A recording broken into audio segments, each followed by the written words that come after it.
My question to you: why it happened to you that you accepted totally? You have this kind of, because you just loved Ramesh greatly, or why it happened to you? I think I'm not the first to ask you this question. I can't say. It happened to you, it happened to Roger, few more people, but so many thousands were coming to Ramesh and just listening, and nothing happened to them. That would be the story with any teaching and any teacher, including Jesus. Well, actually, if I can add. Sure.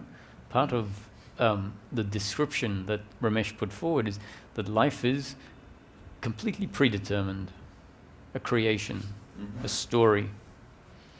And so if people came, heard, and yet didn't understand, according to the concept, the reason is it was absolutely determined for them not to understand. So there's no way that they could have understood. So it happened this way because that was God's will.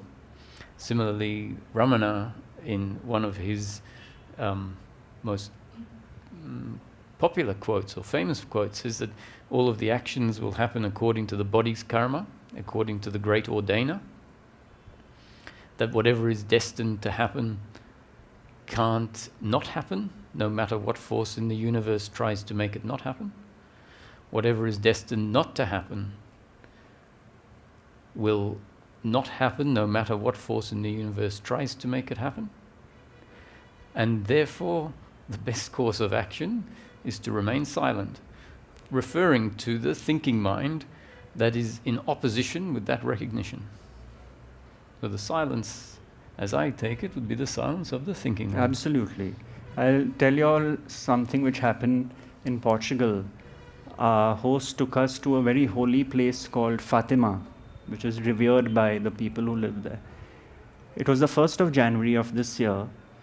Beautiful place where an apparition of Mary has supposed to have appeared to children, and it was really nice to see the devotion and all that. But the cathedral door was closed. And so when I asked our host, and she said it's closed throughout the year, except on 1 or 2 important days. So, too bad we can't go in, but we'll just soak in the atmosphere. And behind us was a very modern church. So at that point, she asked us, would we like to go into the church? And the group said, no, not really. We're just enjoying the open space, etc. And from the church door opened behind us, and about 300 people came out in a single file walking towards the cathedral and chanting prayers and hymns. And for us, it was really nice to see. And then I said, oh, now the church seems to be empty. Let's go in, which was a good 20 minutes after she originally asked us whether we'd like to go in. So we went in, and then behind us, the door got shut. They shut the doors, and a sermon was about to start in Portuguese. And the thought was, we are stuck. So I said, let's enjoy it. So we just sat there. Now the Portuguese host and her friend felt like leaving. So they said, can we leave? I said, of course, we are more than okay to leave. This was after about 15, 20 minutes. And so we left by the back door.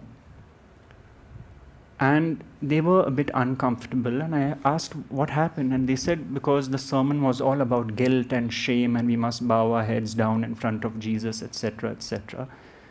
They were not comfortable with it. They've been exposed to Advaita teachings of Bhagwan, Maharaj, Muji, etc. So they didn't resonate what was going on there. So we got out of the church. And as luck would have it, the cathedral door opened.